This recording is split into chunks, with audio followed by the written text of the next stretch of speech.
Have you ever woken up in the morning feeling like your mind is still stuck in bed, foggy, slow, and not quite ready to face the day? Maybe you noticed you're forgetting more than usual, like where you left your keys or the name of someone you just spoke to yesterday. It's easy to blame it on age. After all, most of us have been told for years that forgetfulness is just part of getting older. But what if some of it isn't just age? What if the real problem starts the night before without us even realizing it?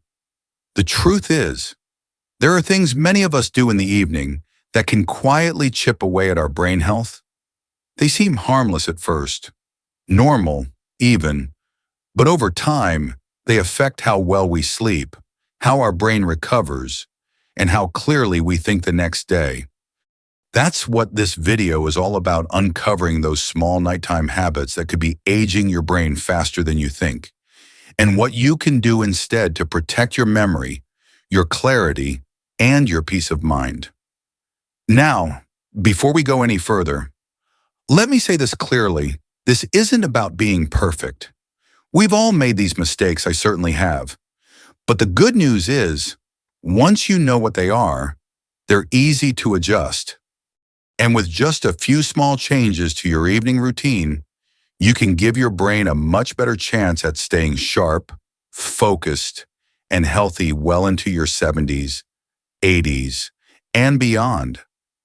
Let's begin with something that sounds innocent but is surprisingly damaging: using screens right before bed. You know what I'm talking about: scrolling through your phone, watching TV, or reading on a tablet just to wind down.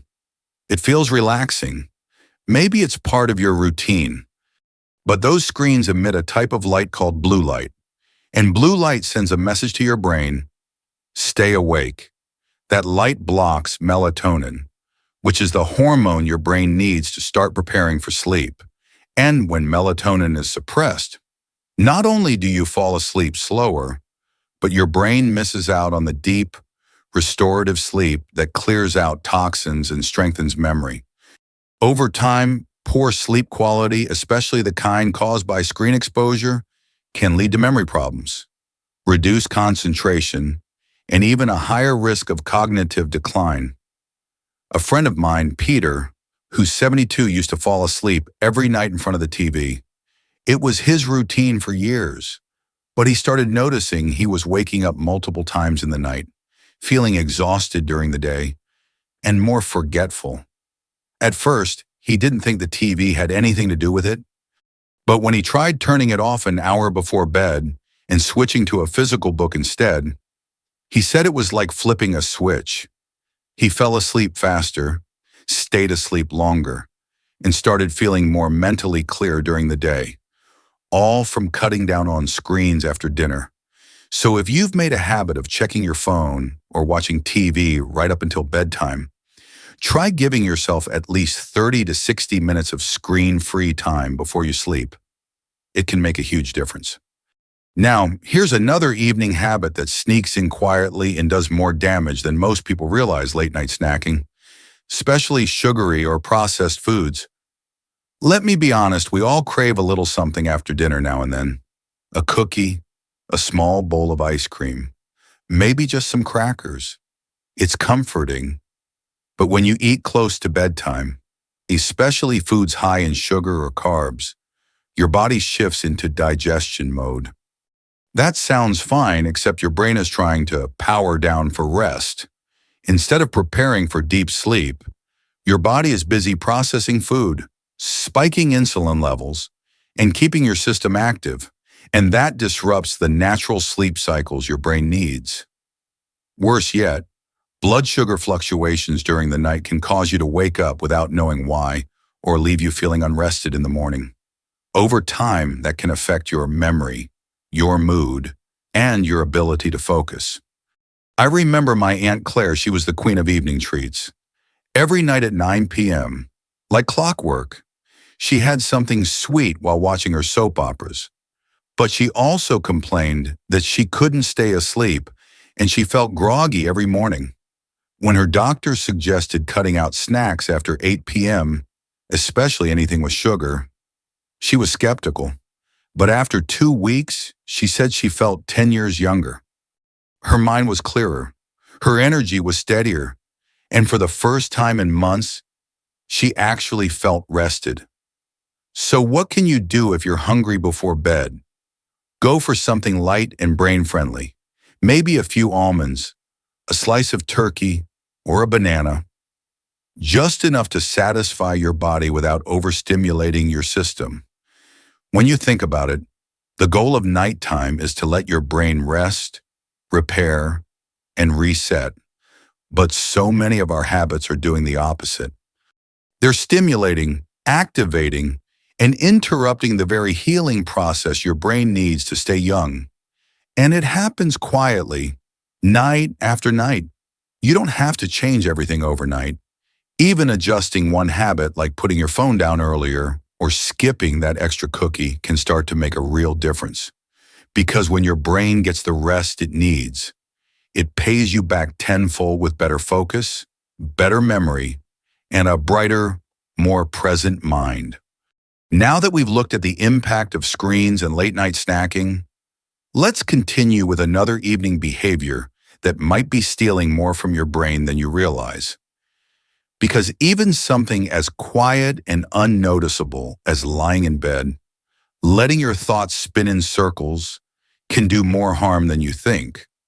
That brings us to the next brain-aging nighttime habit, overthinking before bed. We have all done it. You turn off the lights, close your eyes, and then suddenly your brain decides it's time to relive that awkward moment from 5 years ago. Worry about tomorrow's appointment, or think about what you forgot to do today. It feels like your mind is holding a late-night meeting, and you're the only one who showed up. Here's the problem: when your brain is busy worrying or reviewing your entire day, it can't transition into deep rest. Stressful thoughts trigger the release of cortisol, a stress hormone that tells your body to stay alert. And when cortisol is up, melatonin, the sleep hormone, goes down. That means you'll toss and turn more, wake up more, and fall into fewer cycles of deep, restorative sleep. And it's during those deep cycles that your brain clears out waste, stores memories, and heals from daily stress. One of the most overlooked facts about brain health is that poor sleep doesn't just make you tired, it actually shrinks memory-related structures in the brain, like the hippocampus. So when overthinking robs you of sleep night after night, it starts to physically impact your ability to recall, concentrate, and feel mentally present. I remember a man named Daniel. He was 69 and had recently retired. On the outside, life looked good, but every night he lay awake thinking about money, purpose, and aging. He said it was like he couldn't turn his brain off, and over time, he began forgetting appointments, misplacing his wallet, and feeling more irritable during the day.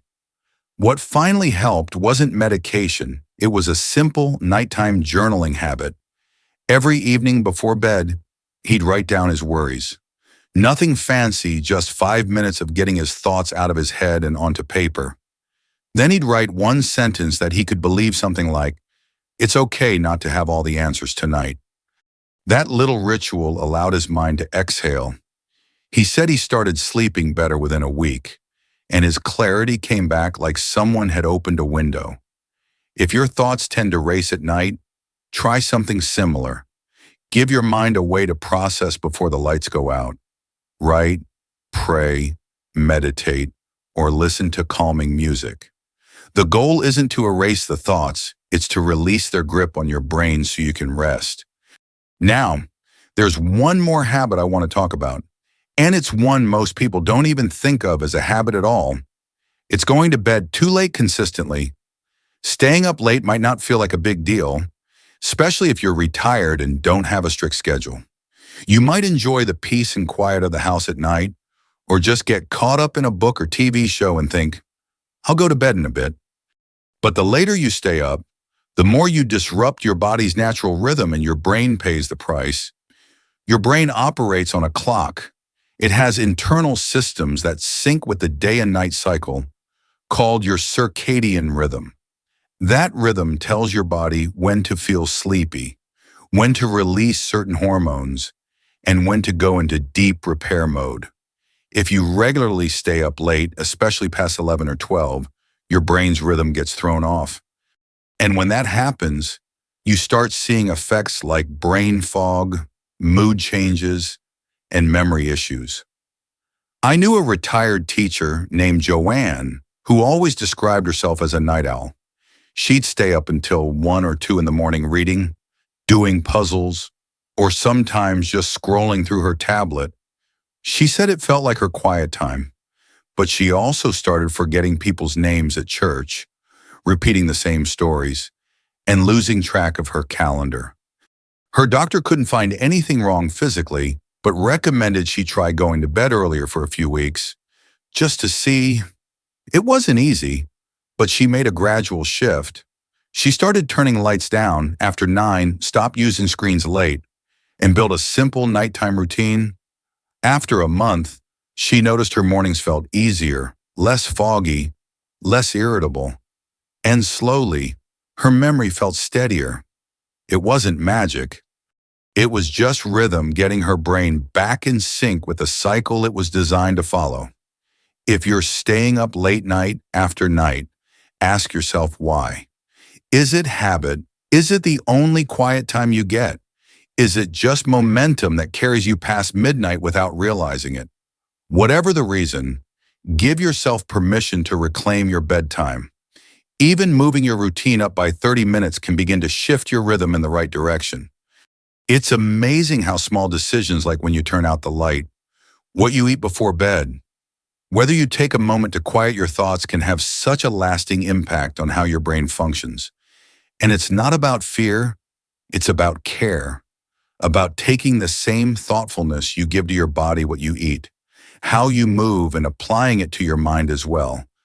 Because your brain is still growing, still learning, still forming new connections. It deserves to be protected. It deserves rest. And you deserve to wake up with clarity, confidence, and energy. What's so powerful about all of this is that you don't need to spend money.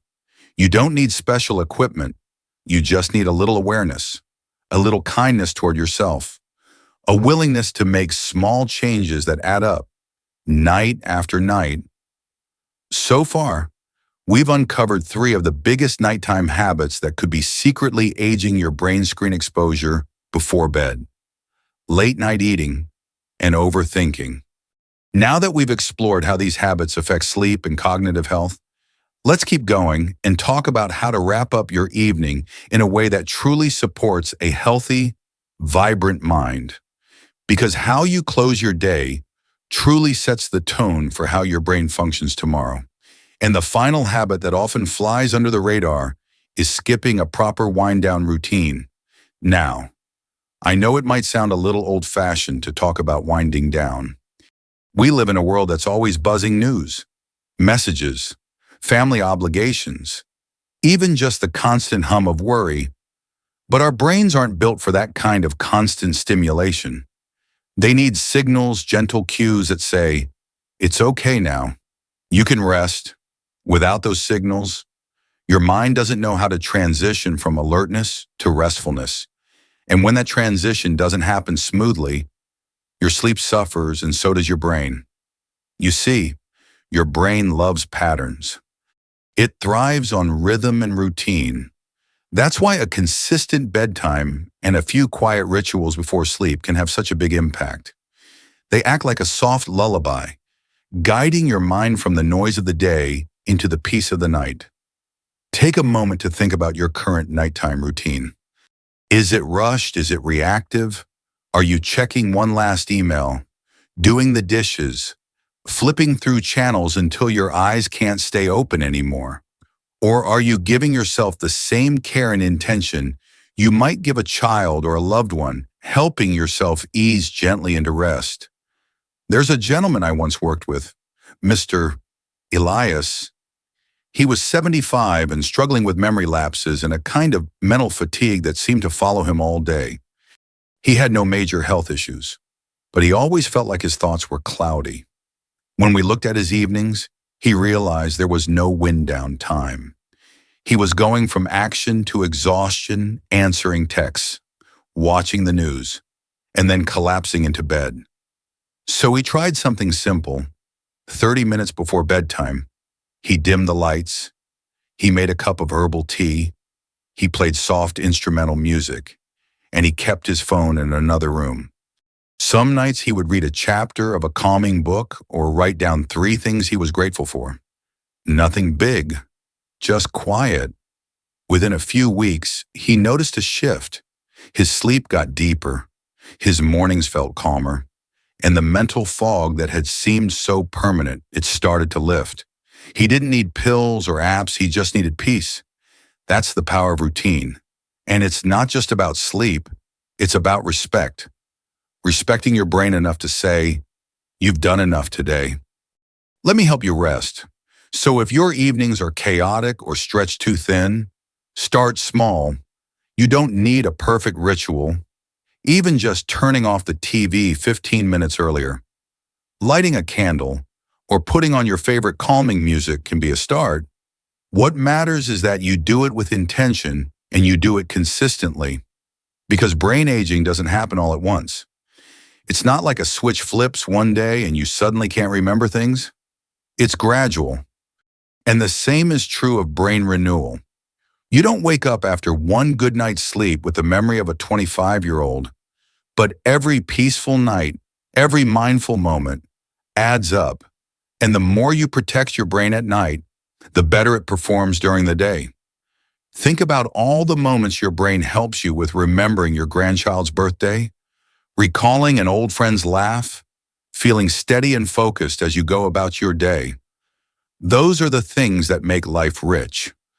They're not just mental tasks. They're connections to your identity, your stories, your joy. And I'll tell you something that might surprise you. Neuroscience has shown that even in your 60s, 70s, and 80s, your brain is still changing, still adapting, still capable of forming new connections.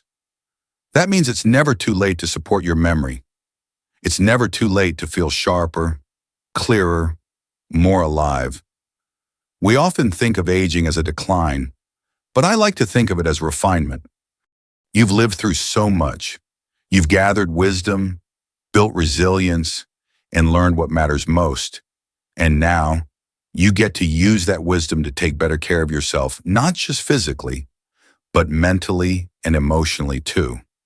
So let's take a deep breath together and look at what we've uncovered today. Your brain needs quiet. It needs sleep. It needs space to heal. And the habits that support that healing are within your reach. Reducing screen time before bed, avoiding heavy late-night snacks, calming your thoughts before sleep, going to bed earlier, and creating a simple, consistent wind-down routine. These aren't just tasks. They're acts of care, of self-respect. And no, you don't have to do them all at once. You're allowed to start with one. You're allowed to mess up, to try again, to take your time. What matters is that you're choosing to care. You're choosing to protect your mind, your memory, and your peace. So, what one change can you make tonight? Can you set down your phone 30 minutes earlier? Can you swap a cookie for a soothing cup of tea? Can you sit quietly, just for a moment, and let your brain know it's okay to rest now? If this message spoke to you, I'd love to hear your thoughts in the comments. Which habit do you struggle with most? Which one are you going to try first? Let's be a community that encourages each other, because you're not alone on this journey. And if you found this helpful, please give the video a thumbs up and consider subscribing to the channel. We share thoughtful, practical tips every week to help you age with strength, clarity, and confidence. You deserve that. Your mind is still full of light, full of stories yet to be told, lessons yet to be shared, and memories yet to be made. So here's to the nights that protect your days, to the small, gentle changes that lead to big, lasting peace. Here's to living your fullest life with a brain that's calm, clear, and ready for whatever tomorrow brings. Take care of yourself tonight. You've earned it.